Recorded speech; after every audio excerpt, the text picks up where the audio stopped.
कोल्हापूर शहरातील पथविक्रेता समितीची निवडणूक 4 सप्टेंबर रोजी झाली होती.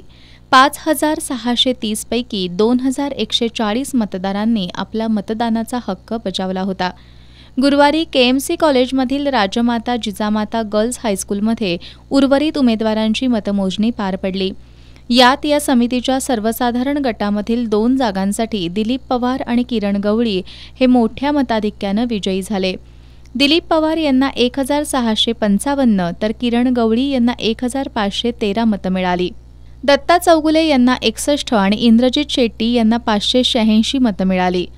यामध्ये नोटासाठी 11 मतं पडली आणि 24 मतं बाद झाली. अनुसूचित जाती महिला गटामधून सरोज कांबळे, अल्पसंख्याक महिला गटामधून मुमताज बागवान, इतर मागास प्रवर्ग गटामधून नंदकुमार वळंजू, सर्वसाधारण महिला गटामधून शेवंताबाई जाधव, दिव्यांग गटामधून अमर छत्री यांची बिनविरोध निवड झाली आहे. ही निवडणूक आणि मतमोजणी प्रक्रिया प्रशासक मंजुलक्ष्मी, निवडणूक निर्णय अधिकारी उपायुक्त साधना पाटील यांच्या मार्गदर्शनाखाली राबवण्यात आली. यासाठी सहाय्यक निवडणूक निर्णय अधिकारी doctor Vijay Patil, nodal officer Vilas Salunkhe, Sudhakar चल्लवाड, NULMचे व्यवस्थापक रोहित सोनुले, विजय तळेकर, विजय वणकुद्रे यांनी कामकाज पाहिलं. निकालानंतर विजयी उमेदवार आणि त्यांच्या समर्थकांनी जल्लोष केला.